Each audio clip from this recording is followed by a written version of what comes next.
कोल्हापुरातील ऐतिहासिक वारसा लाभलेलं संगीत सूर्य केशवराव भोसले नाट्यगृह गुरुवारी रात्री अचानक लागलेल्या आगीमध्ये जळून खाक झालंय।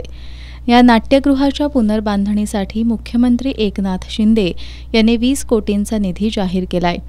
यासाठी जादा निधी लागला तरीही तो दिला जाईल असं उपमुख्यमंत्री अजित पवार यांनी सांगितलंय।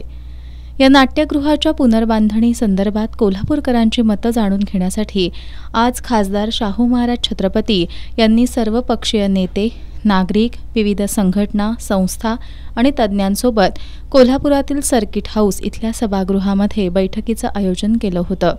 खासदार शाहू महाराज छत्रपतींनी या नाट्यगृहाच्या पुनर्बांधणीसाठी शासनानं जाहीर केलेला निधी वेळेत प्राप्त होऊन काम लवकर पूर्ण होणं गरजेचं असून निधी कमी पडला तरीही कोल्हापूरची जनता सढळ हातानं मदत करेल असा विश्वास व्यक्त केला। या दुर्घटनेच्या उच्चस्तरीय चौकशीचीही त्यांनी मागणी केली। काम ते शासनानेच करायचं, शासनानेच चांगलं करून घ्यायचं आहे। ही इमारत सुद्धा शासनाची आहे। कोल्हापूर विलिनीकरण झालं तेव्हा ही या सगळ्या वास्तू त्यावेळेच्या मुंबई राज्याकडे गेले, नंतर ते आता महाराष्ट्र राज्याकडे गेले। म्हणून ही जी वास्तू आहेत दोन्ही वास्तू या शासनाच्याच आहेत आणि शासनानेच त्यांची जबाबदारी पूर्ण घ्यावं लागेल।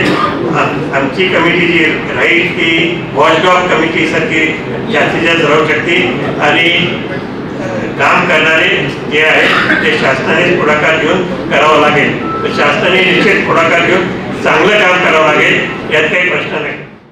पालकमंत्री हसन मुश्रीफ यांनी वर्षभराच्या आत नाट्यगृहाची वास्तू पूर्वीप्रमाणे उभी केली जाईल असं सांगत नाट्यगृह उभारणीसाठीच्या समितीमध्ये खासदार शाहू महाराज छत्रपतींसह तज्ज्ञांचा समावेश केला जाईल असं सांगितलं। आपल्या सर्वांच्या सहकार्यानं, शासनाच्या सहकार्यानं एक आपण ही जी वास्तू पुन्हा जशीच्या तशी उभी करायचं आपलं जे स्वप्न आहे ते करण्यामध्ये आपण निश्चितपणे यशस्वी होऊ। त्यावेळी पालकमंत्री म्हणून मी निश्चितपणे यावर जबाबदारीने आणि प्रामाणिकपणाने काम करेल एवढा विश्वास मी व्यक्त करतो। आणि आपण सर्व जर आलात आपल्या निश्चितच महाराज आपल्याला आवश्यक त्यावेळेला बोलवतील, आपण सर्वांनी आपली मतं यामध्ये व्यक्त करावी। आजचा संकल्प आहे की वर्षभराच्या आत संगीत सूर्य केशवराव भोसले नाट्यगृह जसं होतं तसं करायचं ही आपली सर्वांनी। आमदार तुराज पाटील यांनी केशवराव भोसले नाट्यगृहाशी कोल्हापूरकरांच्या भावना जोडल्या गेल्या असून नाट्यगृहाच्या उभारणीसाठी खासदार शाहू महाराज छत्रपती आणि काँग्रेसच्या लोकप्रतिनिधींनी जाहीर केलेल्या 5 कोटी रुपयांच्या निधीचा योग्य विनियोग व्हावा असं मत मांडलं। की वास्तू आहे तशी बनवली पाहिजे, त्याच्यात दुमत नाही। दुसऱ्या बाजूला आर्किटेक्टने देखील सांगितलेलं आहे की कशा पद्धतीने वास्तू पूर्ण उभा केली पाहिजे। आमची एकच मागणी आहे की आदरणीय महाराजांच्या नेतृत्वाखाली आणि आदरणीय सतीश पाटील साहेबांच्या नेतृत्वाखाली 5 कोटी रुपये हे काँग्रेस पक्षाच्या वतीने आम्ही जाहीर केलेले आहेत। त्याची एक परवानगी आदरणीय पालकमंत्री महोदय आपण लवकरात लवकर शासनाला विनंती करून आम्हाला या खर्च करण्यासाठी द्यावी, जेणेकरून शासनाच्या वतीने निधी मिळालेलाच आहे, पण दुसऱ्या बाजूला आमच्या वतीने देखील आदरणीय महाराजांच्या नेतृत्वाखाली जो निधी आम्ही जाहीर केलेला आहे ते देखील लवकरात लवकर खर्च करण्यात यावा अशी नम्र विनंती आमची या माध्यमातून आहे। यावेळी माजी खासदार संभाजीराजे छत्रपती यांनी या नाट्यगृहाची पुनर्बांधणी योग्य पद्धतीनं झाली पाहिजे, तसंच यात कुठलीही टक्केवारी येऊ नये याची जबाबदारी पालकमंत्री हसन मुश्रीफ यांनी घ्यावी असं सांगितलं।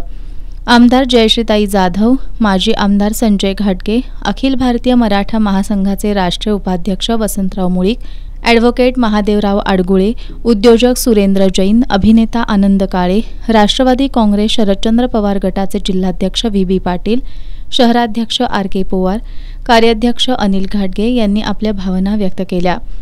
बैठकीला उपस्थित Dilip Desai, Kiransinh Chavan, Harshal Surve, Girish Phonde, Prasad Jamadagni, Pandit Kanle, advocate Baba Indulkar, architect Mohan Waychal, architect Vijay Korane, doctor Ravindra Jadhav, Sunil Mane, Rashtrawadi Sharadchandra Pawar गटाचे शहराध्यक्ष R K. Pawar, comrade Satishchandra Kamble, architect Ajay Korane, Kisan Kalyankar, Jaykumar Shinde, प्राचार्य डॉक्टर महादेव नरके, जयकुमार शिंदे, अशोक पवार यांच्यासह कलावंत आणि विविध क्षेत्रातील मान्यवरांनी नाट्यगृहाच्या उभारणीसंदर्भात महत्त्वपूर्ण सूचना मांडल्या।